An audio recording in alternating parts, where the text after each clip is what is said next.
கிறிஸ்துவுக்குள் பிரியமானவர்களே, வருகின்ற ஏப்ரல் 19ஆம் தேதி வெள்ளிக்கிழமை அன்று இந்தியாவில் பாராளுமன்ற தேர்தல் நடைபெற இருக்கிறது. அநேக மக்கள் அந்த கட்சி ஆட்சிக்கு வந்தால் நல்லா இருக்கும், இந்த கட்சி ஆட்சிக்கு வந்தால் நல்லா இருக்கும் என்று தங்களின் கருத்துக்களை கூறுவார்கள். குறிப்பாக கிறிஸ்தவர்களும் இவர்கள் ஆட்சிக்கு வந்தால் கிறிஸ்தவர்களுக்கு பாதுகாப்பாக இருக்கும், அல்லது இவர்கள் ஆட்சிக்கு வந்தால் கிறிஸ்தவர்களுக்கு பாதுகாப்பற்ற சூழ்நிலை இருக்கும் என்றும் தங்களின் கருத்துக்களை கூறுவார்கள். கிறிஸ்துவுக்குள் பிரியமானவர்களே, நாம் தெரிந்து கொள்ள வேண்டியது ஒன்றே ஒன்றுதான்.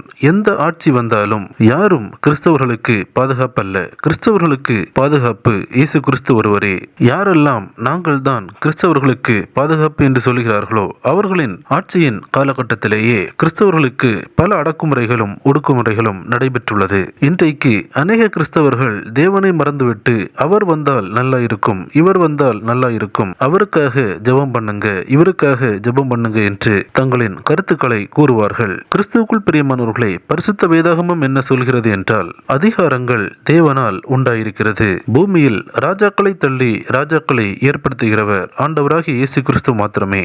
யார் ஆட்சிக்கு வந்தாலும் கிறிஸ்தவத்திற்கு பாடுகள் இருக்கத்தான் செய்யும். உலகத்தில் உங்களுக்கு உபத்திரவம் உண்டு, ஆனாலும் திடன் கொள்ளுங்கள், நான் உலகத்தை ஜெயித்தேன் என்றுதான் ஆண்டவராக இயேசு கிறிஸ்து நமக்கு மிக தெளிவாக கற்பித்திருக்கிறார். ஆகவே உலக பிரகாரமாக நாம் யாரையும் நம்பி பிரயோஜனம் அல்ல.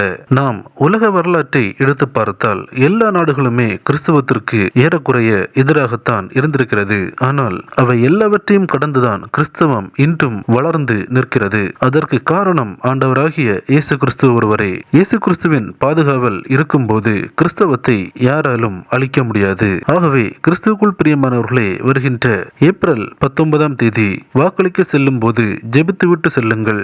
ஊழல் செய்து நாட்டு மக்களை ஏமாற்றி ஓட்டுக்கு காசு கொடுத்து பல்வேறு முறைகேடுகளில் ஈடுபடுகிறவர்களுக்கு நீங்கள் வாக்கு செலுத்தாமல், யார் நாட்டு மக்களை நேசிக்கிறார்களோ, யார் நாட்டின் வளர்ச்சிக்கான திட்டங்களை ஏறெடுக்கிறார்களோ, இவை அனைத்தையும் நிதானித்து உணர்ந்து ஜெபித்து செயல்படுங்கள். தேவன் தாமே நம் அனைவரையும் ஆசீர்வதிப்பாராக.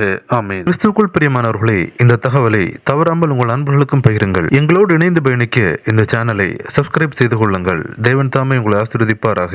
ஆமென்.